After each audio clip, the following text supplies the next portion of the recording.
Qloballaşma təkcə müsbət tendensiyalarla müşayiət olunmur. Qeyri-müəyyən geosiyasi proseslər, qarşıdurmalar və dərinləşən müharibə ocaqları buna misal ola bilər. Bugün dünyanın diqqət mərkəzində olan coğrafiyalardan biri Şərqi Avropada 3 ildən çoxdur ki, davam edən müharibədə konkret nəticəyə gəlinməməsi tərəflərin mümkün sülh gedişatı ilə bağlı ciddi düşünməyə vadar edir. Dünyada mövcud olan siyasi proseslər onu deməyə əsas verir ki, münaqişədə qazanclı tərəfə çevrilmək üçün sadəcə savaşı davam etdirmək kifayət deyil. Azərbaycanın sülh modelində olduğu kimi. Bu mənada Prezident İlham Əliyevin ötən il Şuşa Qlobal Media Forumundakı çıxışı xüsusilə diqqət çəkir.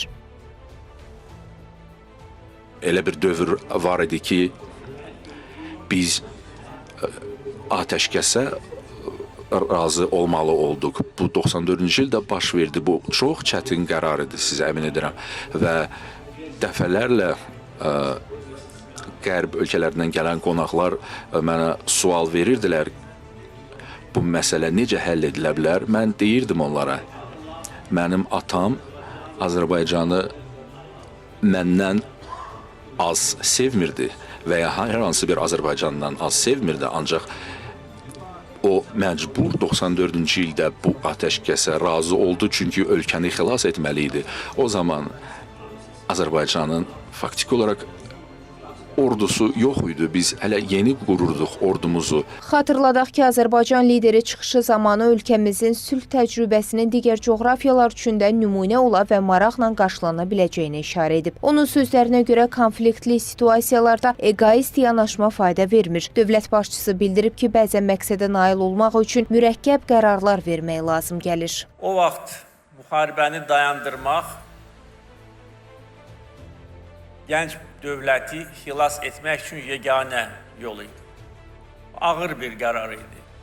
Torpaqlarımızın böyük hissəsi işğal altındaydı. 1 milyondan çox insan evsiz, eşiksiz qalmışdır. Ancaq müharibə dayanmasaydı daha böyük faciə ilə biz üz-üzə qala bilərdik. Bu çox müdrik, amma çətin qərar idi. Bu bizə imkan verdi ki, Azərbaycan inkişaf yoluna qədəm qoysun. İmkan verdi ki, sabitlik bərpa edilsin, nizami ordu qurulsun, iqtisadi inkişaf üçün ilkin imkanlar yaransın, nizami ordu yaradılsın. Yəni, biz bütün keçmiş tarixə nəzər salarkən, təbii ki, görürük ki, nə qədər məqsəd yönlü düşünülmüş addımlar atılmışdır. O addımlar ki, bugünkü Azərbaycan reallıqlarını təmin edir. Təhlillər göstərir ki, Azərbaycanın Cənubi Qafqaz regionunun aparıcı güc mərkəzinə çevrilməsi və hazırki şəraitdə diktə edən tərəf olması uğurlu siyasi kurs modelindən irəli gəlir. Bu mənada mütəxəssislər Ukraynanın da Rusiya ilə müharibədə strateji gedişlər etməsinin ona ciddi perspektivlər qazandıracağı qənaətindədirlər. Rusiya-Ukrayna arasında atəşkəs imzalanarsa, bu dondurulmuş münaqişə prinsipinə əsaslanacaq və təbii ki, bu proseslər Bakı modelini biz misal göstərə bilərik.